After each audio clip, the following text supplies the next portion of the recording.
It's time for Cutting Edge Consciousness with Freeman Michaels and Barnett Bain.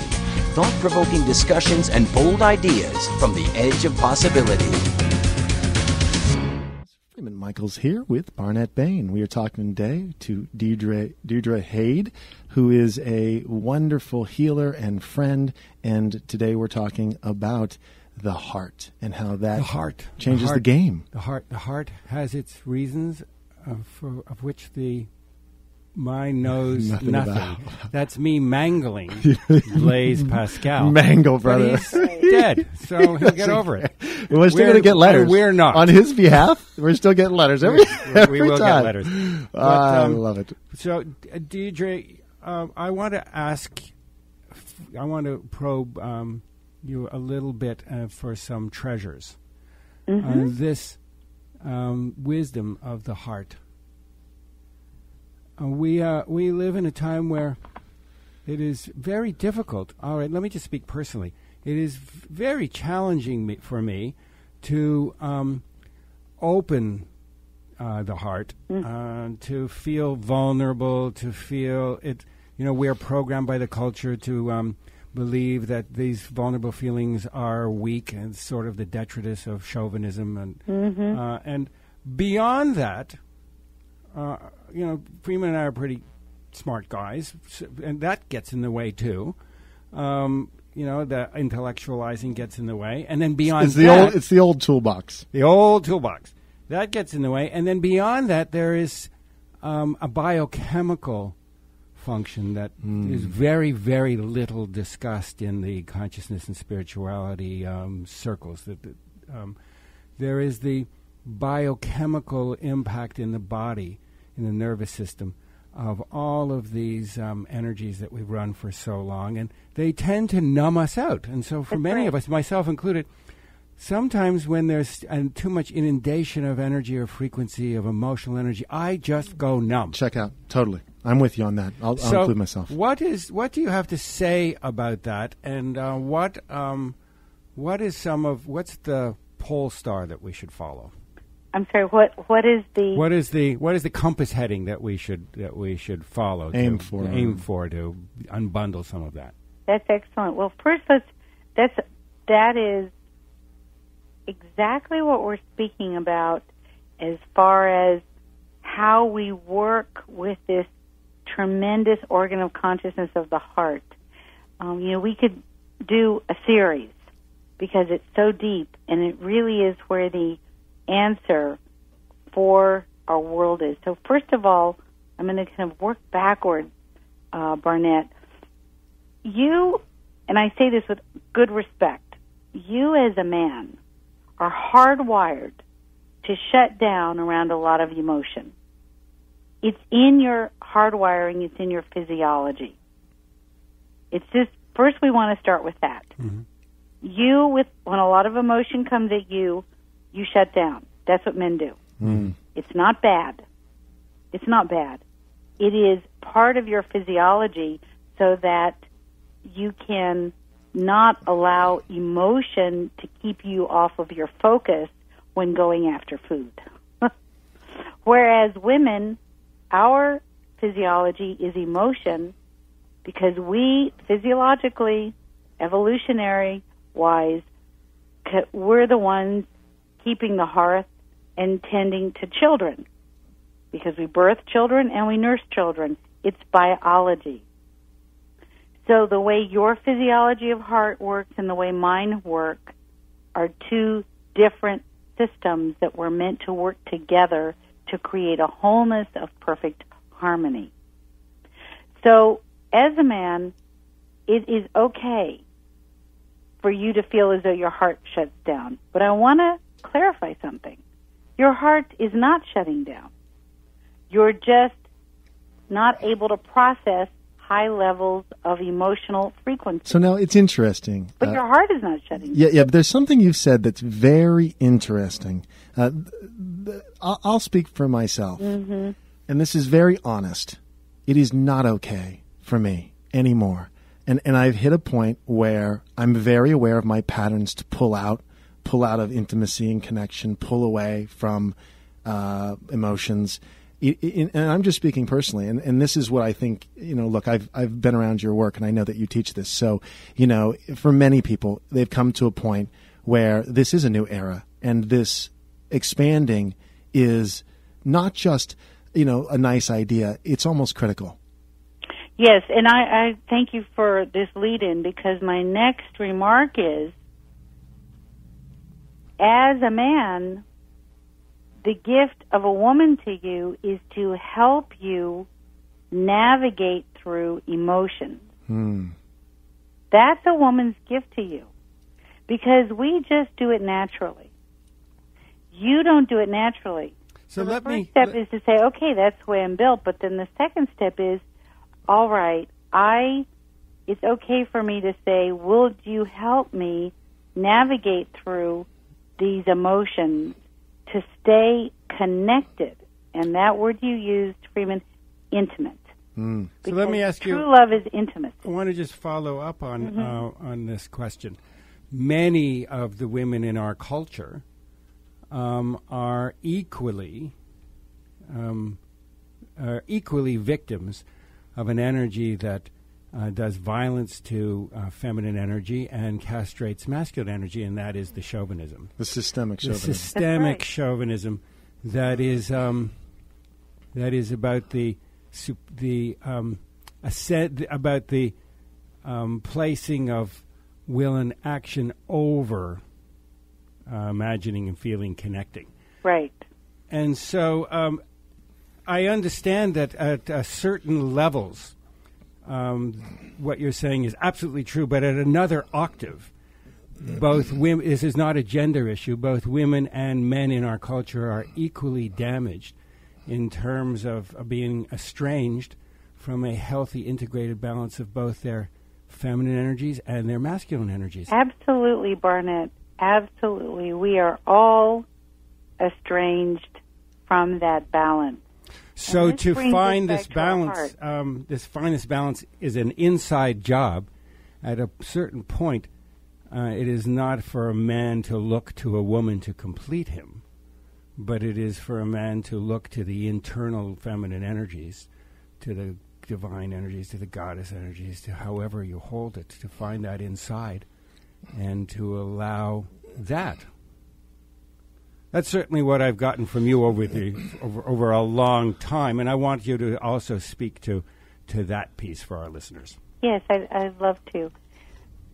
The heart that you're speaking of is the heart of completion, and most of our hearts are incomplete. Mm-hmm. And so we're always looking to somehow complete our heart. Now that search is not wrong. Mm-hmm. That search is a noble search to complete our heart. However, whatever comes, whether it's relationship or children or a good friendship or a loss, or a gain, whatever it is, ultimately it leads us home to find the completion of our heart with what I call presence. And that presence is the pure state of love. And this is where I'm trying to lead us, meaning that there are many types of love, many kinds of love. There's love in action. There's love in receiving. There's love in relationship. There's love in service. There's a love that is a duty when you show up and you do something. There's many different aspects and qualities of love, but all of them are part of the all-encompassing unknown, which is presence, which is a frequency that when you carry, people have an experience of love. And that's the love that we need right now. A resonance. A resonance. And I really I want to jump in here too with the idea that when someone is present, I'm going to say this in the simplest terms, man or woman, it's not gender specific. It's this real sense of integration where they have within men and women, both a masculine and a feminine. Those energies, those frequencies are aligned in a particular way, and this loving, open state of consciousness, if you will, is something that's available to all of us. That's the offer of it. Absolutely. That's absolutely correct. And what you said about integration, you see, in order to carry the presence of your being, your ray, see, you have a ray like no other ray. When I say ray, I mean as a ray of light. You could imagine that your soul, your spirit, incarnates into this physical world. You have a physical body, but there's a ray of energy, a ray of light, a frequency, a vibration that is embodied within you, your soul. And that frequency of Freeman, that frequency of Barnett, that frequency of whoever's listening, your frequency is a vibration which is unique to all others. It's like no two waves in the ocean are the same. And yet, together, you see an ocean, but no two waves are the same. And that is the same for you. And to understand your presence is to know who you are. And when you know who you are in a state of profound integration. Like, everything's okay. Maybe outside there's chaos, but right now I'm okay. I am integrated. That is presence. And that's what we're all longing for, isn't it? It is. That deepest, like, oh, yes.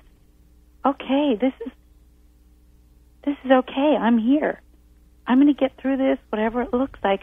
I'm here. This is better than okay. This is better than okay. This is better than okay. Just chimed because in. I'm sitting here in the studio, and for those of our listeners who are in their cars at the moment, Yeah. I wonder if you are all feeling, as we are here sitting in the studio, this very loving resonance that you put out, Deirdre, that is palpable even over the air. Is this very beautiful transmission of energy that holds and makes a space for this this kind of integration in yourself and I want to term it and in others. I want to term it. Can I term it? So sure.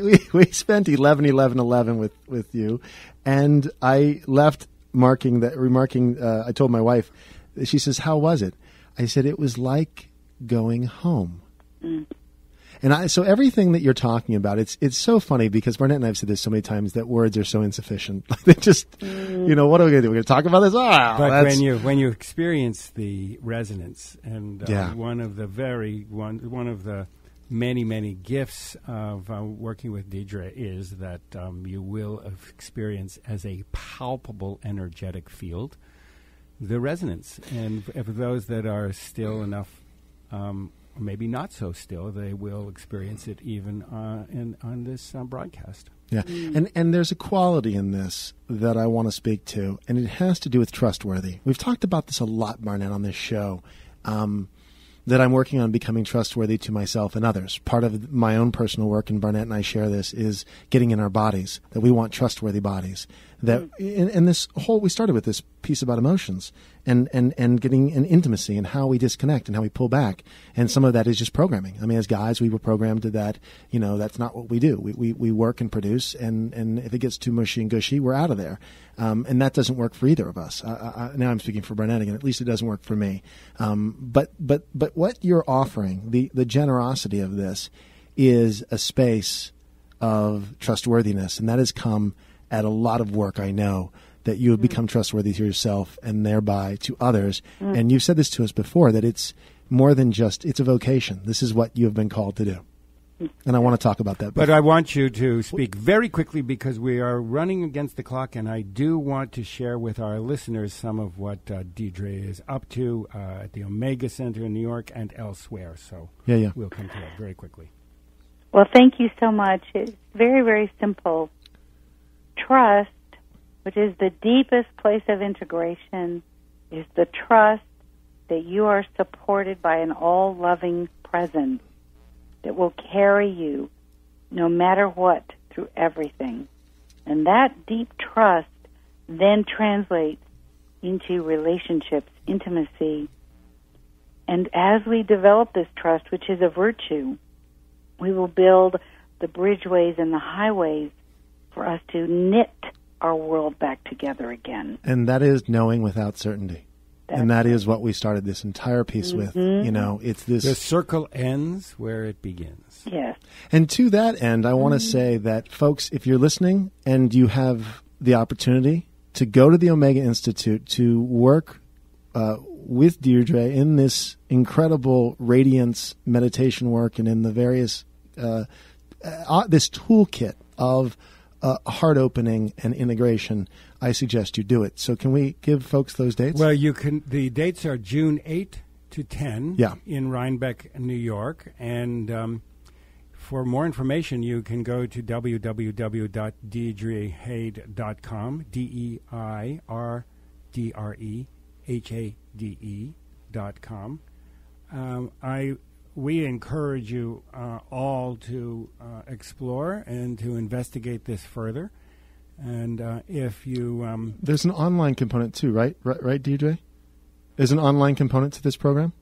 To the one in Omega, it's just people will come. Okay, got it. But there are online programs. But I do have online programs, yes. Yeah, of course. See how good we did that? We slipped that in. We slipped that in. There are online programs, folks, and they are wonderful. So I'm so grateful you spent the time with us. You model something that is generous, and I think that it's an offer that I'm grateful to have the opportunity to see and experience and witness, and I look forward to doing that more often, of course. And we, of course, look forward to having you back. I just want to say one thing. I want to add one thing here. All of these wonderful things, they're all true. But most important, tell us, what's Deirdre, the bottom line? You're fun. Thank you. We have to have fun. You have to have fun. If it's not fun, there's no point. There's no point. Got to have fun. That's a criteria. We want to thank you for having fun with us today and every day that we see you. And we want to thank you again for joining us here on Cutting Edge Consciousness. We want to send you off with our love and a big hug to Will. Thank you, and blessings. It's been so much fun to be here with you. Awesome. And for those of you listening, stay tuned because we'll be right back here on Cutting Edge Consciousness.